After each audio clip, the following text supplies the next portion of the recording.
or good evening, depending on where you're watching. Welcome to another edition of Crime Time with DutyRon. Guys and girls, I'm a retired New York City police detective with 20 plus years of law enforcement. If you like all things true crime related from that police perspective, hit the subscribe button, hit that notification bell so you will get all things DutyRon when I go live or upload another video. Today I want to talk to you quickly about the escape vehicle, the Ford SUV, the orange color, red colored Ford SUV. I believe it was I'm going to look at it quickly. I'm going to give you the complete make and model, but we shared it. They recovered that, but they recovered it a very short time after the incident last week. So I'm going to read you the article. There's a news conference at 3 p.m. Eastern Time, 2 p.m. Central. So I want you guys to all check in with Fox, I think Fox News, and a lot of the outlets will be covering it. So there is a news conference coming up in a little bit, and I'll be watching that, and we'll cover it later on this evening. So thank you for everyone joining. Thank you to the Patreon supporters, the channel members, and all of the folks who positively engage in this community. You guys are what makes this a great place. So, breaking news, 2 hours and 3 minutes, approximately 100 miles. Lauderdale County to Williamson County, Tennessee is just 100 miles. Looks like it's straight down south. And I'll show you quickly on the map what that looks like. So I don't know if you guys could see that, but basically this is where it started and this is where it ended. So 2 hours and 3 minutes of driving. It was just 100 miles that they drove. Vicky White and Casey White's getaway car has been found abandoned in the Bethesda area of Williamson County, Tennessee. The orange copper Ford Edge, that's the make of the car. It's a Ford Edge. It's orange/copper. Was found 3:30 p.m. on April 29th. That's last Friday. So at 3:30 p.m. from the time that they found the police/sheriff's vehicle abandoned, that was like at 11 something, 12, 1, 2, 3. So about 4 hours later after that, isn't that funny? I counted on my fingers. About 4 hours later, this Ford Edge was found at 3:30 p.m. April 29th, and it was towed, according to the Williamson County Sheriff's Department. Thursday night is when the car was identified. That's last night, as the car Casey White and Vicky White were driving. So they had that car from April 29th at about 3:30 p.m. It was towed, and they didn't identify it until Thursday night, which is last night. I don't understand how you can't run a VIN on a vehicle and get it an answer. So my mind is going crazy right now, but we're gonna hold off on anything. Hi, Crystal. Good to see you. Hi, Sarah James. So, so here we go again with this.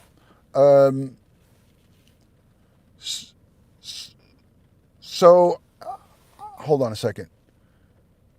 Let me look at this on the map big here. Okay. So, yes, I was wrong because I was looking at it upside down. It is north. Thank you. Who said that in the chat? Let me just say thank you. I always have to thank someone when they correct me.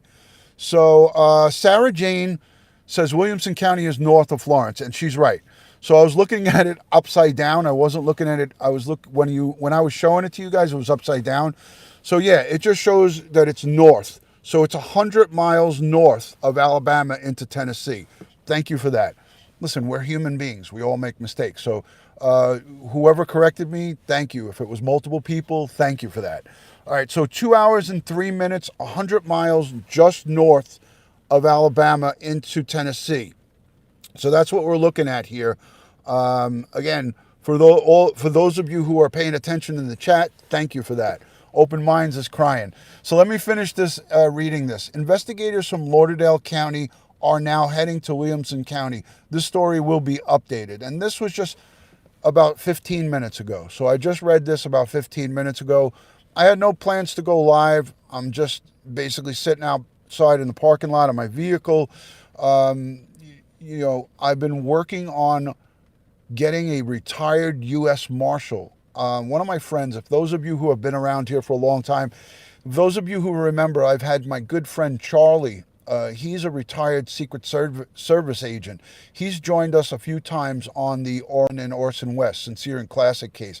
So Charlie, my friend, who's a Secret Service, has a friend of his who is a retired U.S. Marshal, and I'm working on getting this retired U.S. Marshal to come on with us so he could talk to us about how the Fugitive Enforcement Division, how they work and how they do their tracking without giving away too much. We don't want to give out a lot of the trade secrets because you never know who's watching these videos.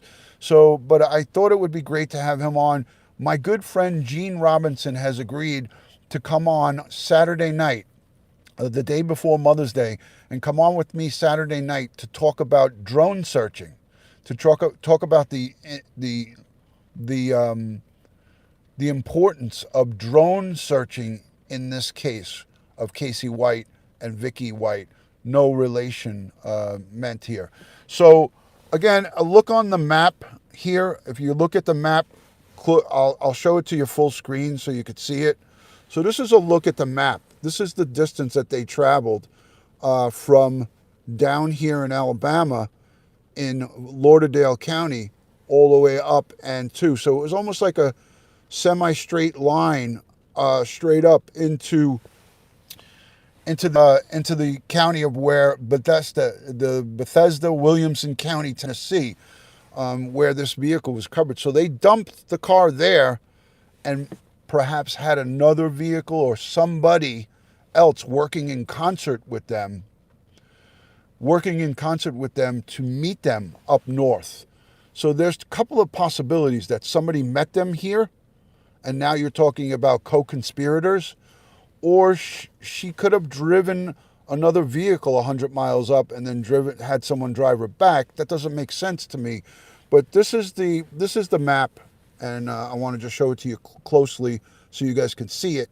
That's how much of distance the vehicle was driven. It was just a little bit over 2 hours and 3 minutes and 100-something miles. So that's it. So this is, again, this is breaking news for us, but it's old news. It's old news. Ed Wallace is in the chat, and he's always gives great information. Did they dump it, or did someone else dump it to throw off law enforcement? That's another possibility. There could be so many different variables and so many different possibilities here in this case.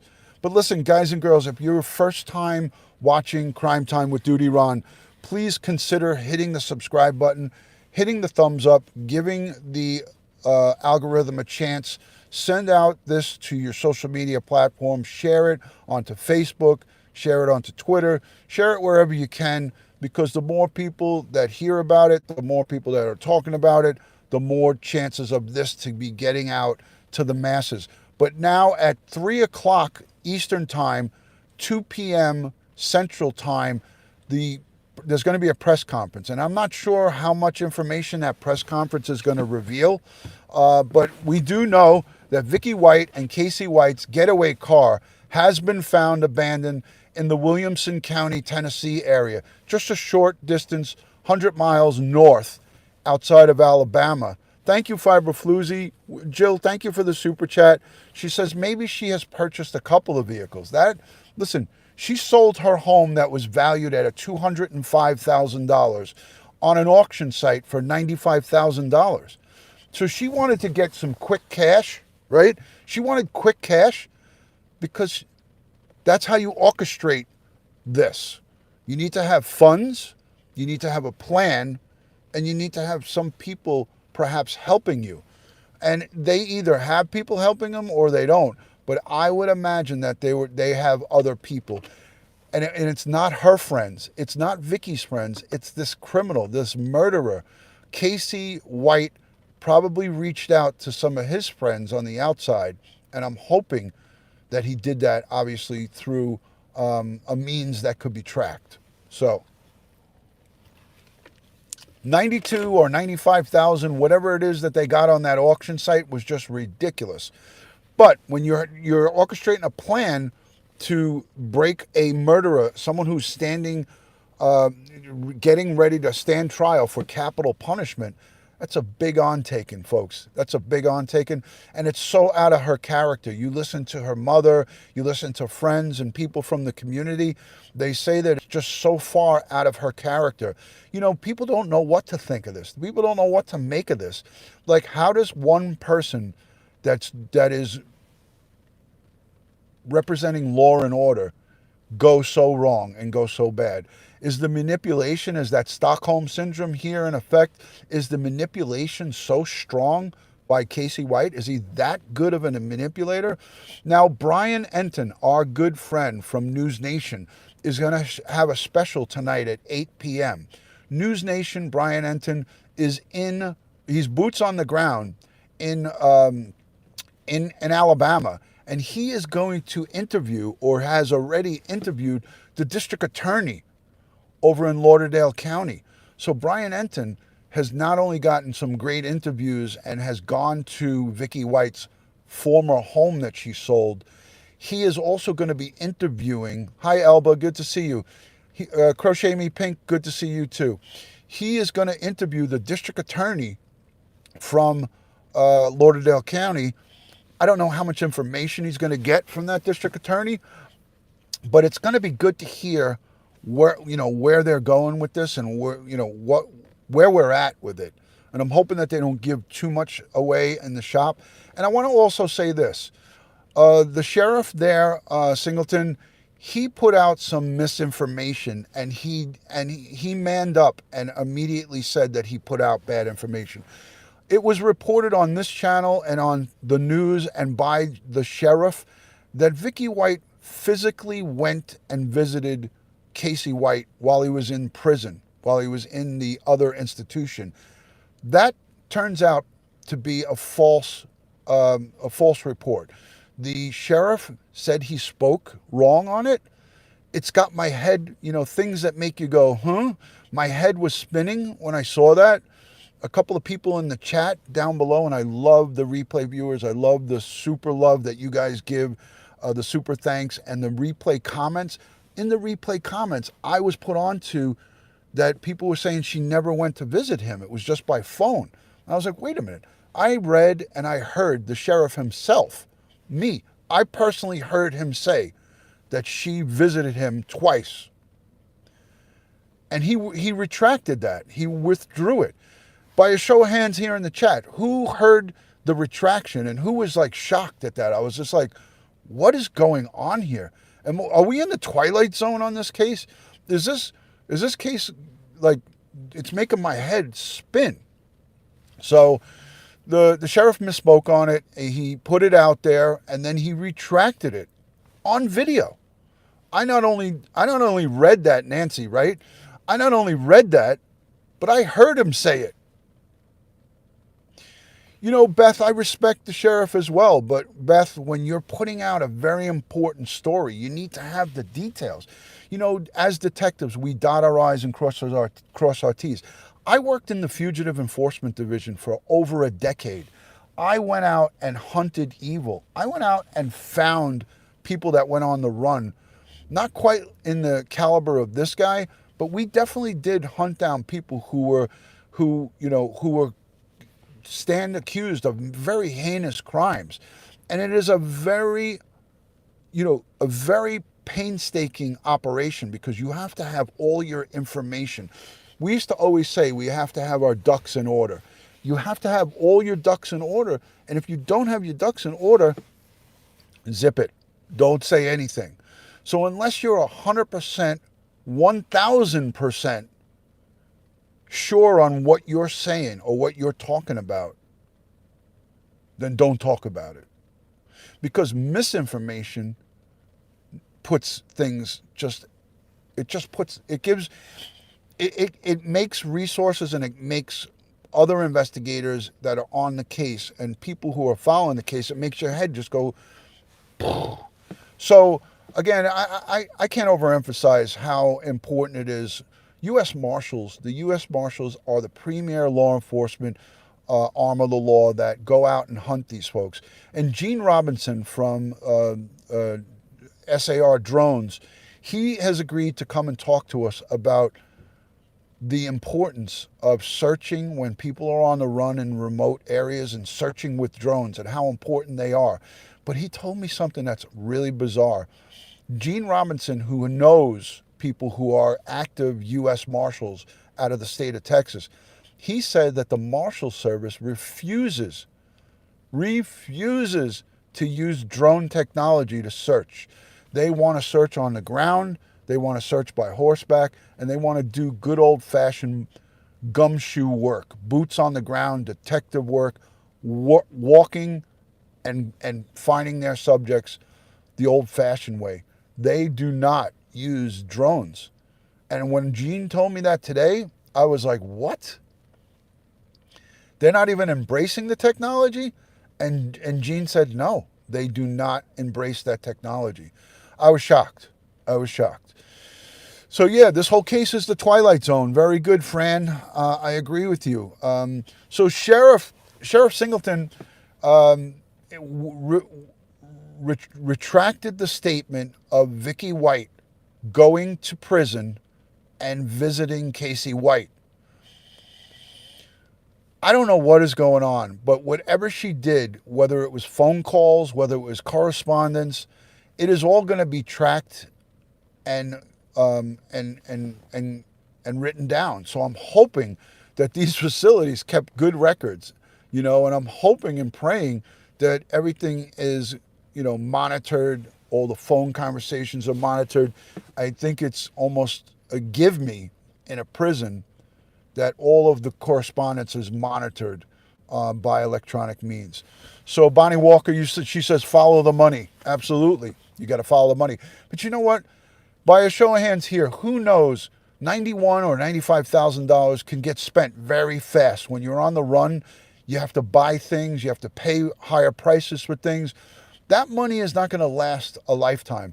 And I bet my bottom dollar that Casey White probably strong-armed the rest of that money from her. Once she did the dirty deed, and this is my opinion, folks, once she did the dirty deed, and that is breaking him out of jail, he had no more use for her. He took her money. He probably discarded her. I don't even feel that right now in my bones, in my heart, I feel like she's not alive. I hope I'm wrong, but I feel that he used her. He manipulated her to the point where she broke him out of jail. Once they got out of there, he took her AR-15, he took her the shotgun, he took her handgun, and he took her money and probably killed her. And I know people don't like to hear that, but I think that's more of a possible scenario to me than anything. And I hope I'm wrong. But, anybody who's been in the field that I'm in knows that these criminals, these murderers are ruthless. They have no value. It's obvious they have no value on life. How would we think that this guy would turn into a choir boy and now become her?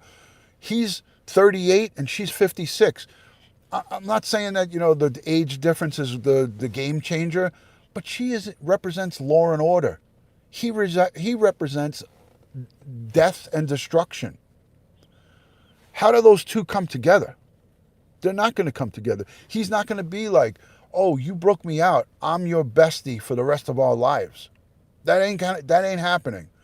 He's like, you did what I needed you to do, and now I'm done with you. I'm going to steal your money. I'm going to take your guns, and I'm going to go on my way. You're not part of my life plan. So let me know what you think down below in the comment section. And I want to say a special thank you to the replay viewers, the Patreon supporters, the moderators, the live chatters, the people who leave comments down below. You guys are what makes this a great place.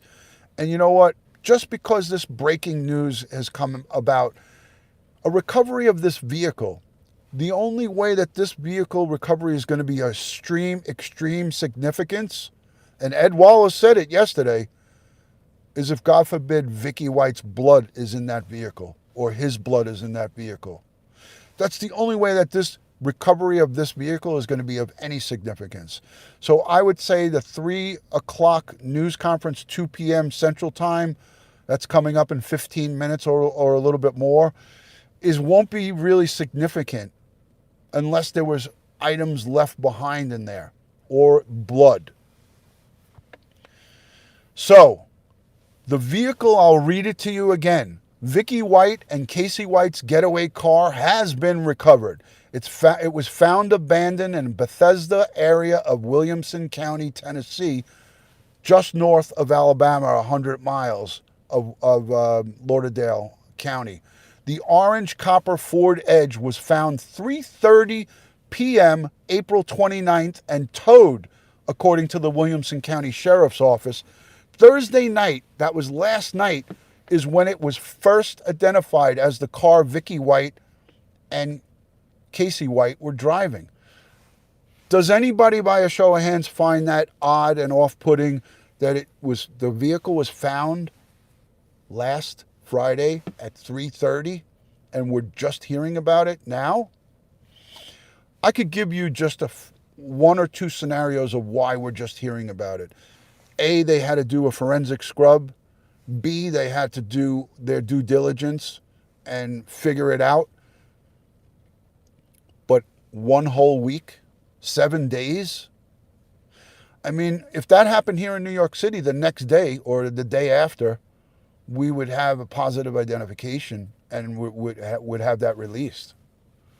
But we didn't do it. We're not covering this case. So again, from a Fugitive Enforcement Division retired detective, I know what it takes to hunt down and find people. But I'm not going to come here and sit on my soapbox on YouTube and give away the trade secrets, because for me, it's more important for these two to be captured without having help from me giving tips on how we do this work, how we do God's work, how we find the bad people. I'm more interested in talking about what happened, with the correction side, the mistakes that already been made that we can't correct, that we can correct going forward. We can't correct the mistake. You can't cry over spilt milk. But right now, Vicky White and Casey White might be watching me. They might be watching you. They might be watching the news. And the last thing I want to do is have any personnel who is hunting them down give away their trade secrets. So I hope everybody understands that. There'll be a time after they're captured that we could speak about this. But right now, I feel it's in the best interest of public safety, of you and myself, us as civilians, as the general population, where these two, or one, I would say, is out there and dangerous and armed, that it's better that we don't give them the tips and tricks that the US Marshals Services use and that Fugitive Enforcement uses to track them and recover them. Let me know in the chat and down below in the comment section what you think of that. By a show of hands, if you agree with me, type a 1. If you disagree and you still want the information, type a 2. Let's see what this is about. Let's see who's watching this live stream. Let's see what everybody feels about this. I see a lot of number 1s. She has a burner cell phone, if anything. If there's any kind of communication, it's a burner phone. It's not a phone. It's not her cell phone. That cell phone is long gone. Single mom of 4, thank you for the message. Is Casey White from Tennessee? He keeps running here. I don't know. I don't know. I'm not going to answer that because I'm not 100% sure. So Buddy Rich he's the only one that wants the information so far. I'm waiting for one more. Griminator wants it. All right, so there's 2.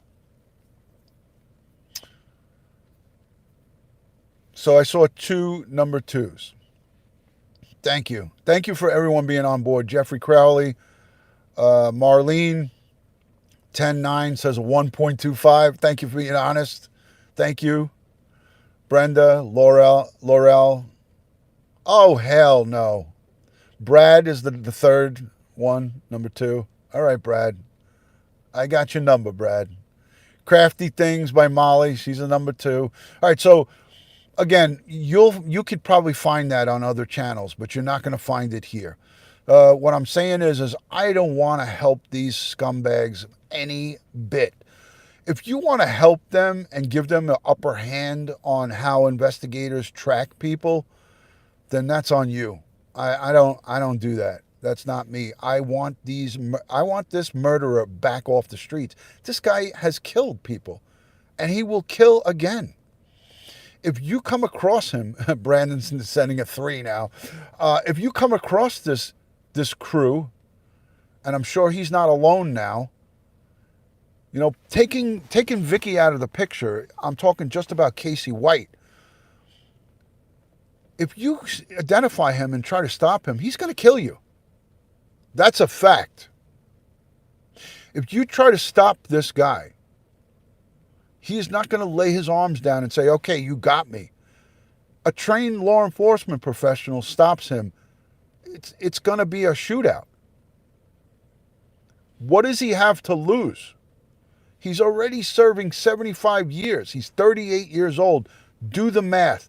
75 and 38, that's beyond one's life expectancy. So the bottom line here is this guy is not only armed and dangerous, he's a murderer. He has proven himself already. He's doing that 75 years for attempted murder, for kidnapping, a home invasion. And there may be other people that he's killed that we don't even know about. The dude is definitely no good. He's a bad seed. He is demonic. He's the devil on earth. That's the bottom line. He needs to be brought to justice. And he needs to be brought to justice fast. Because who's at danger? Us, the public. Who else is at danger? The professionals and men and women in law enforcement who are responsible for bringing him to justice. The general public and law enforcement are in danger. But think about this. General public. This covers clerks at convenience stores. A little mom and pop store. One of them could, or two of them, or either of them could come in to buy supplies and buy things. And somebody could say, oh, I know you. They're looking for you. That's not going to end well. So think about it. Think about it, folks. We want these folks, we want them brought in sooner than later. And that's the bottom line. So 10 minutes to news conference. I want to go watch this news conference. So I want to wrap it up. Let me know by a show of hands who is on board with what I'm saying here. Again, let me know down in the comments section. Katie says, I'm behind. What on earth would that woman want with him? You know, that's the $1 million question. Thank you for the $5 super chat, Katie. Much love and respect. Let me just say this too. To all the great mothers out there, if you're a mother, or you know, even if you've not given birth to a child and you're a mother of an animal, a dog, a cat, anything, a bird, a fish, to all the great mothers out there, I'm wishing you a very, very happy Mother's Day. It's coming up here in America on Sunday. For those of you who have your mother still alive, you know, give them love, give them honor, give them respect, give them hugs, give them phone calls if you can't go and see them. For those of us like myself who our moms are deceased and passed on, honor them. I plan to go to the cemetery and visit my mom and pray and cry a little bit for her. It's a tough thing. And I sat right here in this parking lot in 2019 and my mother was dying. And, you know, I was starting this new part of my career in my life, and my mom was dying. And then I took the job, and then 2 days later she passed. So it brings me to a sad place, but I have to remember her life when she was alive and how well she took care of me and my brother and my sister and our family. So, you know, no matter what, you know, pay respects, pay honor to your moms if they're passed on. But to the mothers out there, I send you lots of love, lots of hugs. It's a really tough job to be a mother. There's no better love than a love from your mother. So if they're still here and still with us, cherish those moments, honor them, hug them, keep them close to you, because one day God's going to call them home, and there's no do-overs. There's no, oh, I wish I could have did this, and you don't want to be in that. I wish I could have did this. I wish I could have done that. So love and respect, as always, from Crime Time with DutyRon to all of the great moms out there. I do this every year. Hot Sauce Junkie Tim, good to see you. Every year I do this, and I say thank you to all the great moms out there. So if I don't get a chance to do that, I want to, again, do it here. If you're not yet subscribed to this community, hit that subscribe button. Please consider giving this video and all of our videos a thumbs up. There's 854 people watching this live stream. Consider giving this a thumbs up. I am a retired Fugitive Enforcement Division New York City Police Detective with 20 years of service. Ed Wallace, my co-host, is a crime scene expert. He spent over 15 years in the New York City Police Department's crime scene unit. Give us a subscription. If you're not, if you don't like it after 30 days, you can unsubscribe. There's no restocking and handling fees. Just give us a try. We try to educate and give it to you from that police perspective. So thank you from Crime Time with DutyRon to all of the great people out here in the chat. Thank you to the replay viewers, and I will see you on the next one. Let's go watch this press conference. Don't forget, tonight, 8 p.m., Brian Enton is going to have on News Nation a special. I don't know if it's going to be an hour long or how long it's going to be, but I will replay that for my people outside of the United States that can't see it. So I'll replay that special that Brian Enton posts tonight at 8 p.m., and we'll play it. We'll get a chance to look at it together. Peace and love from DutyRon. God bless the world. God bless the United States of America. God bless each and every one of us here in the chat, but especially all victims of crime and their families. We hope and pray for our law enforcement professionals, the men and women from the US Marshals Service, the local law enforcement, or anybody who comes in contact with Casey White. We send prayers, strength, and positive vibes. We hope you take them into custody without any further harm. And thank you for that super chat. Came in from Share Bear, a super sticker. It says critical hit. Thank you so much for that. Again, we send a lot of prayers and positive vibes to our local law enforcement and anybody that comes in contact with these folks. Good day from DutyRon. Thanks for joining. Peace, everybody.